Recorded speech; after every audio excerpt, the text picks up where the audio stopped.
It's hard to explain what's going on in the city of Chicago and the state of Illinois that I represent. We have a president who insisted on sending National Guard troops in from Texas. Governor of Illinois said they're not needed. We have our own National Guard if we need one. And instead, they're sending these troops waiting for court approval to spread out across the city of Chicago. At the same time, ICE, the Department of Homeland Security, is creating a reign of terror in the city of Chicago. I do not exaggerate. Why are they in force in Chicago? Because the president has said over and over again that immigrants are the problem in America. You've heard the speeches, waving his arms at these rallies saying we've got to stop the rapists, the murderers, the terrorists, the criminally insane and criminal predators who come across our border from committing all these crimes, so we're going to crack down on them in cities that just happened to vote against me in the last election. So what they've done, President Trump has done, is send in these ICE agents who've created this reign of terror. It is hard to describe what is going on excuse me, in this great city when it comes down to these ICE agents. They have people afraid to leave their homes, to go shopping, to go to church, to go to a restaurant, to meet with their family, to bring their kids to school. The stories come in over and over again, what these ICE agents are doing. Do you know what happened last Saturday? In their effort to get the worst of the worst, the criminal elements among the immigrants, these ICE agents raided a Halloween parade for kids in Old Irving Park. Well, that's where you're going to find a lot of terrorists, I'm sure. I just, of course. We know what happened. Harassment, fear, and they left. They gathered on the sidewalk outside of a Lutheran church in Albany Park in Chicago, dropped tear gas canisters, and neighbors came out blowing their whistles, and finally they left. These are men who are wearing masks so they can't be identified, and some of them wearing uniforms that have no identification whatsoever. They travel about in vans with no markings on them, and they're harassing people in all sorts of ways. This is not America, and this is not how we fight crime in this country. Unfortunately, it is the reality of what's happening. But sometimes, in the worst of times, things emerge which are nothing short of incredible. It happened yesterday in Chicago. There's a section of the city of Chicago called Little Village in Lawndale. Yesterday, several hundred high school students from the local high school marched down 26th Street in Little Village section of Chicago. They were doing that to protest what the treatment that they faced with these ICE agents. Mr. President, I ask consent that this article from the Chicago Sun-Times be printed in the record. Without objection. Thank you, Mr. President. Since the Trump administration's Operation Midway Blitz began in September, whistles have been used as warnings that U.S. Immigration and Customs Enforcement is nearby. On Tuesday, the whistleblowing, that was yesterday, Tuesday, the whistleblowing coincided with students carrying Mexican flags and signs during a staged walkout of local schools. Mr. President, this was a peaceful demonstration. I see the photograph from the parade of these high school students, several hundred of them, and two of them are carrying a large copy of the wording of the U.S. Constitution. Others are carrying American flags, some carrying Mexican flags. In an over 2-mile walk, hundreds of students yesterday made their way from Little Village, Lawndale High School, to the Little Village Arch, denouncing recent ICE actions and supporting immigrant communities. Immigration enforcement descended on Little Village last week, resulting in multiple people being taken into custody. The sobering effect of the arrival of federal officers had on the community inspired this walkout by these students. And the social justice high school senior, Sofia Lopez, said, and here I'm quoting her, "They hurt us like they've never hurt us before.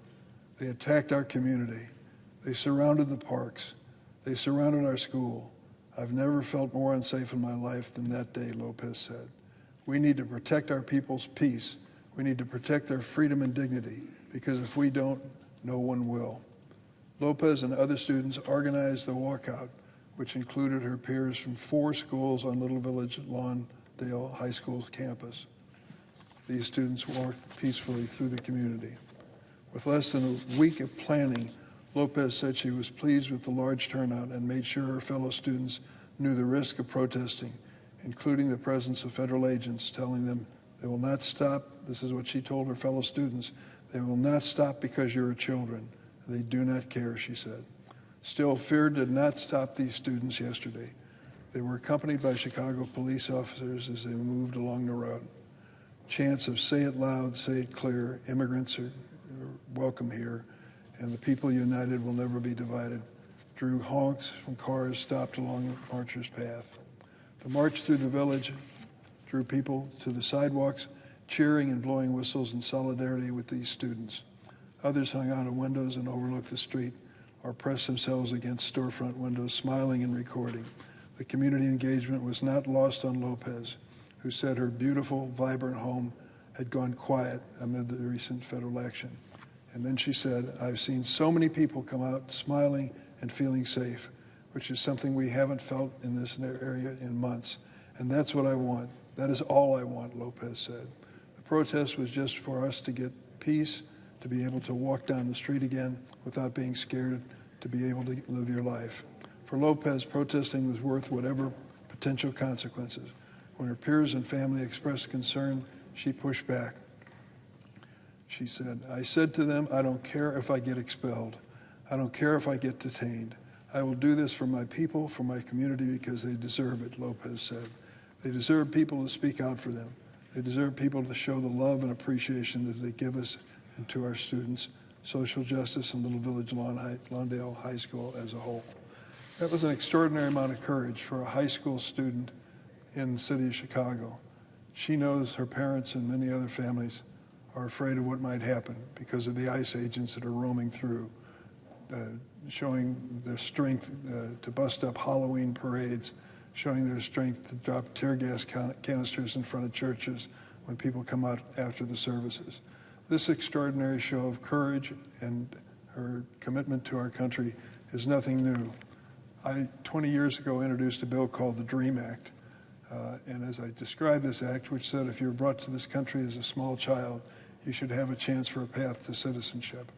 I used to tell that story, and then I'd wait afterwards when I go out to my car outside of a hall, and there would be young people waiting for me in the dark, looking in both directions, afraid that someone would see them. And they'd say, "Senator, I'm a dreamer. Thank you for this legislation." Well, we've never been able to make it law, but I'm happy to say that President Obama used his executive power to create DACA and protect 800,000 of these young people around the country.